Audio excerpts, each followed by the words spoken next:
So we have a lot of really interesting people that we bring on the show. This probably is the most interesting person we've had in months. Renowned culture jammer. Maybe he doesn't like to be called this, but for description's sake, let's go with that. Uba Butler. He's got a book coming out later this month in April 23rd to be exact. And I love this title, How to Bullshit Your Way to Number One. It's a self-help book for young people. He has been on Cheddar recently, been written up on the Washington Post, New Yorker, NPR, and more. Uba, great to have you on the show. Thank you so much, Jeffrey. How's it going? Oh, it's good. So I've seen a lot of the video you've done. I don't want to call it stunts. I want to sort of call it culture jamming, where you go out and do things to maybe draw attention to possibly the hypocrisies of humans or our irrational behavior. You know, what made you want to write this book? What made you want to sort of call out some of the BS, the trends that a lot of young people and people in general fall for? Yeah, well, I mean, it's kind of, thanks for calling it projects and films, by the way, and not stunts. I mean, I like that already. I'm in for it.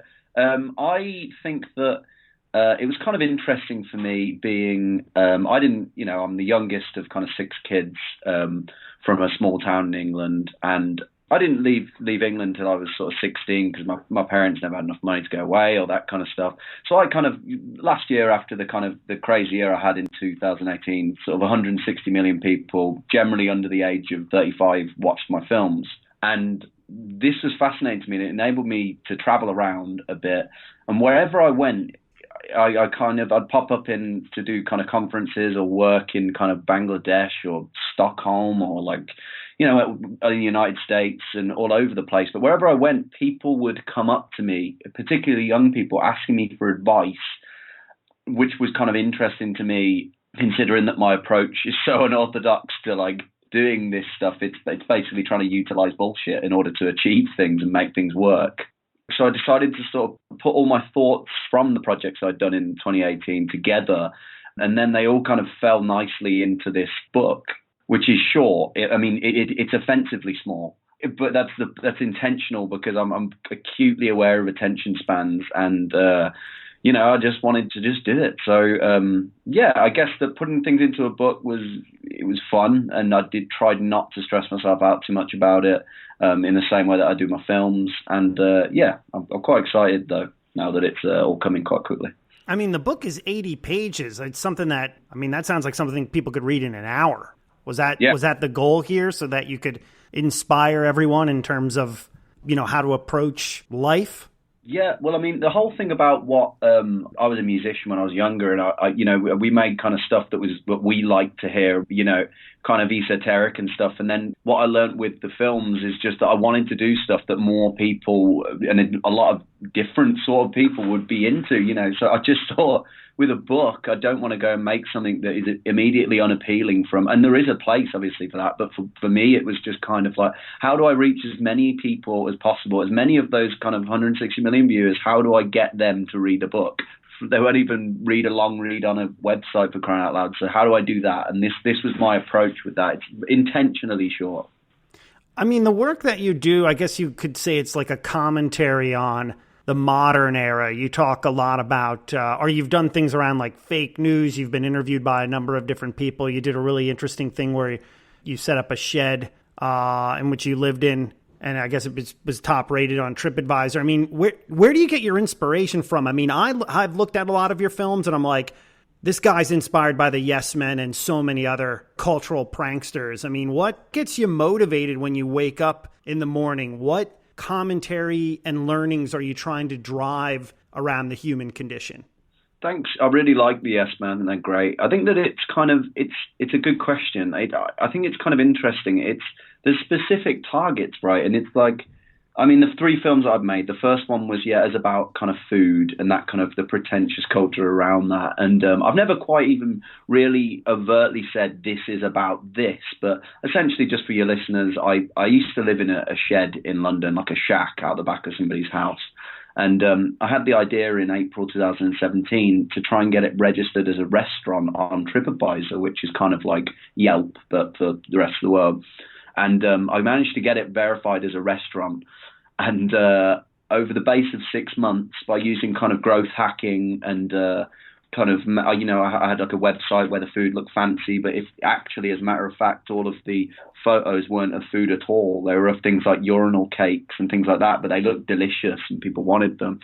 And the menu was that people should order moods instead of meals, and it was kind of had that pretentious kind of restaurant culture thing around it.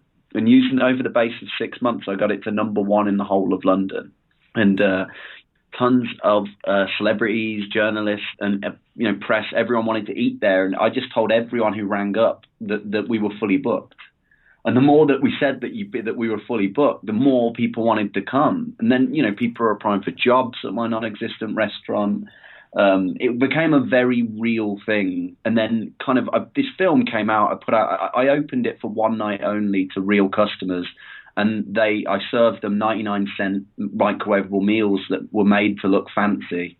And they all said that it was delicious. And, a couple of them said they wanted to book again. And you should see, if you see the film, that the place looks like hell. There's nothing nice about it. There is nothing at all nice about it. But, it kind of led me to believe that nowadays people, trust what they read online as opposed to what they put in their mouths. And, I put out this film and kind of exploded, but just to bring it all back around at that point, I had a lot of people saying, what is this about? What is this about? I never quite said 100% what it is about, because it was so interesting to see the different interpretations of it as a piece of work. You had the Washington Post on one hand saying, you're the Donald Trump of TripAdvisor. And then quite equally on another hand, you had Rennie Redzepi, who runs Noma, the really fancy restaurant in Denmark, saying that it was a critique of restaurant culture, or Nicholas Thompson from Wired just saying that I was weird as hell. It's stripping it of that kind of projecting the meaning too hard onto it kind of allowed for these really interesting interpretations. I've always been slightly reluctant to say exactly what I'm going for, but I feel like everyone is kind of, particularly just literally what you've just said, kind of, you've pretty much nailed it, to be honest. And I think that's what makes your commentary so unique. You're not saying to the viewing audience, hey, this is what I'm trying to do, or what are defining it. You're just leaving it up to people to watch and come up to that conclusion themselves, which, the fact that Nicholas Thompson called you weird, that's a badge of honor, I think, in this era where everybody is not trying to do weird things anymore because they're trying to sort of just fit in.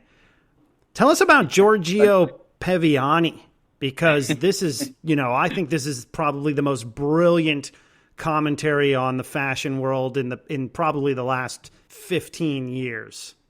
Oh, that's amazing! Cheers, Jeff. I just actually got the news that I've been nominated for a Webby for it, so I'm pretty psyched about that. So if any of your listeners like any of this, please vote for me so I can beat James Corden. So basically, like knockoff brands you have on markets, copycat brands essentially. So you have ones, you walk around a market in a secondhand store market, I'm trying to think what the equivalent language is, like street corner markets, So basically on those markets you have copycat kind of fake versions of fancy clothing. Yeah, knockoffs. So, yeah, knockoffs. Yeah. So, you have ones like Adidas or Mike instead of Nike. Instead of Nike, yeah. But the one that I love more than any of those is one that exists pretty much only in London, and it's one called Giorgio Paviani. And I absolutely love Giorgio Paviani because it's a knockoff, but it doesn't even really sound like Giorgio Armani, does it? The logo looks nothing like Giorgio Armani. But if you Google the name Giorgio Paviani, there are page after page of his jeans being sold on Google and Amazon. And his product is there, but, he has no presence online. And he's not a real man. He's not a real designer. It's a copycat. So what I saw there was potential. And I wanted to help Giorgio Paviani reach his full potential. So I decided that I was going to become him and go to Paris Fashion Week as this knockoff brand designer. And over the base of kind of 3 days at Paris Fashion Week, not only did I manage to convince influencers, models, buyers from Milan, one of the biggest influencers from Brazil, to share stories about the clothing. Not only did I manage to convince all of those people, I managed to convince them that I, a very pale man from the Middle England, was Italian. So it was an interesting experience. And then I kind of came back from Paris with kind of the answers to a lot of questions about the fashion industry, as you were kind of rightfully alluding to just then.